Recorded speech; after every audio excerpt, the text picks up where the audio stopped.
The new Trump biopic, The Apprentice, has stirred up a lot of buzz and left everyone wondering if some of its most jaw-dropping scenes actually happened in real life.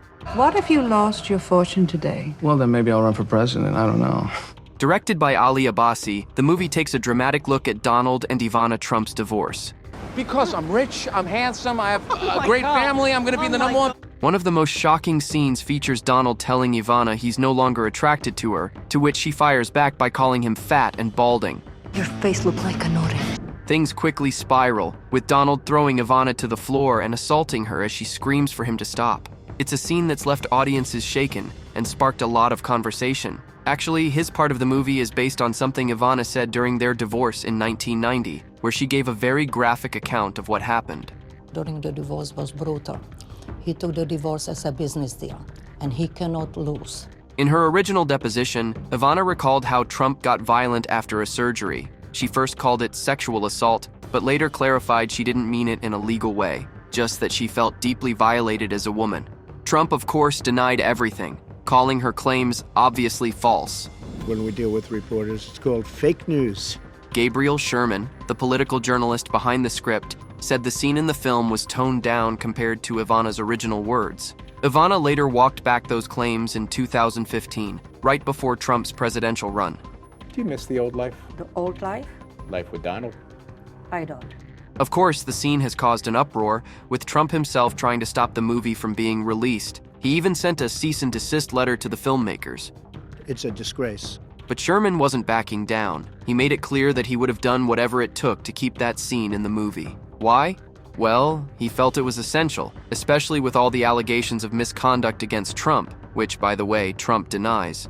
Question, are you worried? That's enough. That's Mr. enough. President, That's enough. Sherman explained that leaving out this part of Trump's history wouldn't have done the story justice.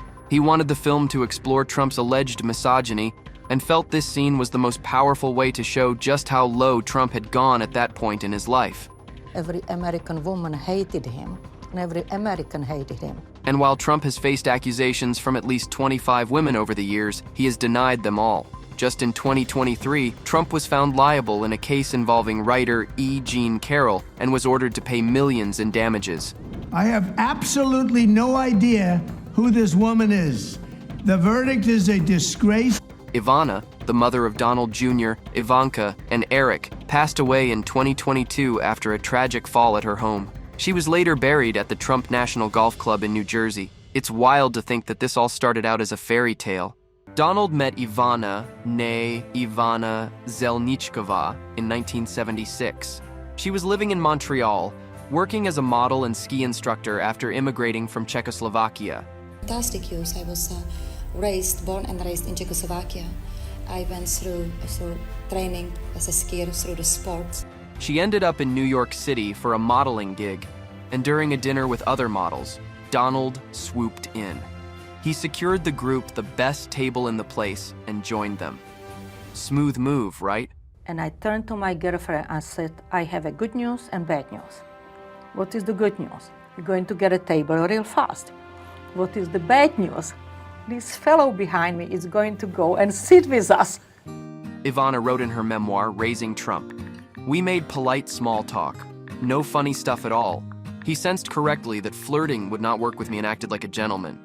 Imagine that, Donald Trump, a perfect gentleman. Who would have thought? I think it's fantastic. Ivana wasn't looking for love. She was casually seeing someone in Montreal. But Donald had other plans. He sent her 100 roses, took her out to fancy dinners, and called her every other day for 3 months. Persistence paid off. By Christmas, Donald asked her to go on vacation. They went to Aspen and had the most romantic time together. On New Year's Eve, Donald told her, "If you don't marry me, you'll ruin your life." Now that's the Trump we know. And despite having known each other for only a few months, Ivana agreed to marry him. Donald always had a great head on his shoulder, and I saw the potential in it. They tied the knot on April 9th, 1977 in New York City. And during their honeymoon in Mexico, Ivana became pregnant with their first child. On December 31, 1977, their son Donald Jr. was born. The couple went on to welcome 2 more children, Ivanka in 1981 and Eric in 1984. A picture-perfect marriage, right? But wait. He did not know how to speak to them in the children way of thinking. So he was able to speak to them only when they came from university, when eventually he was able to speak business with them. Yeah. You know, but otherwise he really did not know how to handle the kids. Donald and Ivana weren't just partners in marriage, but also in business. Donald appointed Ivana as the Vice President of Interior Design at his recently acquired Commodore Hotel, which was being converted into the Grand Hyatt Hotel. We get along very well, and there's not a lot of disagreement because ultimately Ivana does exactly as I tell her to do. Ivana continued to help Donald build his real estate empire, assisting with the construction of Trump Tower and the Trump Taj Mahal Casino in Atlantic City. And I was chief executive officer, and casino really did very well. It was the most profitable hotel casino in the United States. She later became president of the Plaza Hotel. However, their seemingly perfect marriage hit the rocks in 1989 when Ivana discovered Donald's affair with model Marla Maples. Did you see warning signs? I really didn't. I really didn't. It all happened during the family's annual holiday trip to Aspen. Ivana ran into Maples outside a restaurant, with patrons and the rest of the family watching. Ivana wrote, "This young blonde woman approached me out of the blue and said, 'I'm Marla, and I love your husband. Do you?' I said, 'Get lost. I love my husband.' It was unladylike, but I was in shock." We were actually standing near the restaurant, getting ready to put skis on. And I was standing there like an idiot. And Marla and Ivana were here. And there wasn't shouting, but you could obviously see there was some friction. Turns out this affair had been going on for years. Donald met Marla Maples at a 1985 celebrity tennis match while he was still married to Ivana.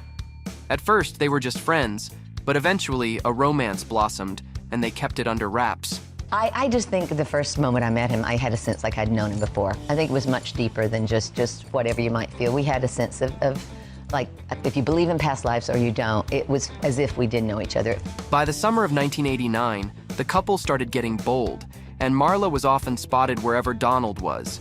She even moved onto his yacht, the Trump Princess. Imagine that, a secret affair on a yacht named Trump Princess. You can't make this stuff up. A former architect for the Trump Plaza Hotel and Casino, Alan Lapidus, revealed in the series Biography: The Trump Dynasty that he acted as Donald's beard when he was dating Marla in Atlantic City, still married to Ivana. The only time we had any personal stuff was when he was going out with Marla Maples. He was still married to Ivana, and I was, as they say, the beard, Alan said. Wow, that's unbelievable. I think it's ridiculous. On one occasion, Trump sent a limo for Lapidus and Marla. I picked her up and we went out to dinner, Lapidus recalled. And after dinner, they played a game of limo swap so Marla could meet up with Trump. We went out to the limo, drove a couple blocks, another limo pulled up, and she got out. And there was Donald in the other car, Lapidus said. Sounds like something out of a spy movie. We're just enjoying each other's company when we can. The series suggests that Trump gave Ivana a promotion to get her out of Atlantic City. She had been in charge of Trump Castle, but was moved to the Plaza Hotel in New York in May 1988. If you're in business for yourself, I really think it's a bad idea to put your wife working for you. I think it's a really bad idea. I think that was the single greatest cause of what happened to my marriage with Ivana. Jack O'Donnell, who was the president of Trump Plaza Casino at the time, mentioned that it wasn't a very well-kept secret in Atlantic City. Let's face it, when the room service guy goes up to deliver dinner for the two, and Donald Trump is one of the people, the secret doesn't last long. The audacity of Donald Trump to think he could keep things under the radar while practically throwing a parade for his affair.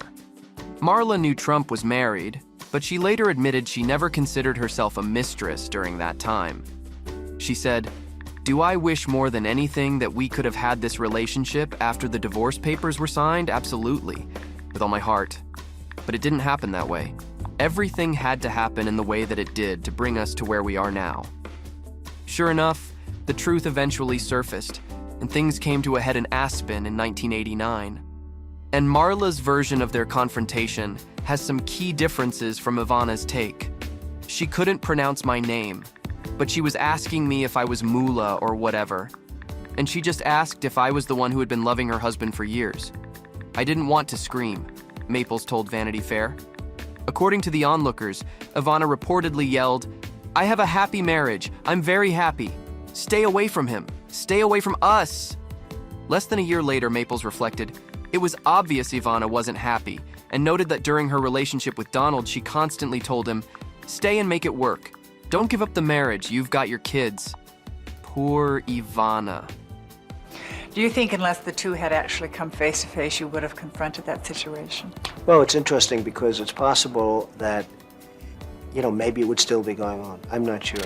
The affair made headlines, and in March 1990, Ivana officially filed for divorce, resigning from the Trump organization a few months later.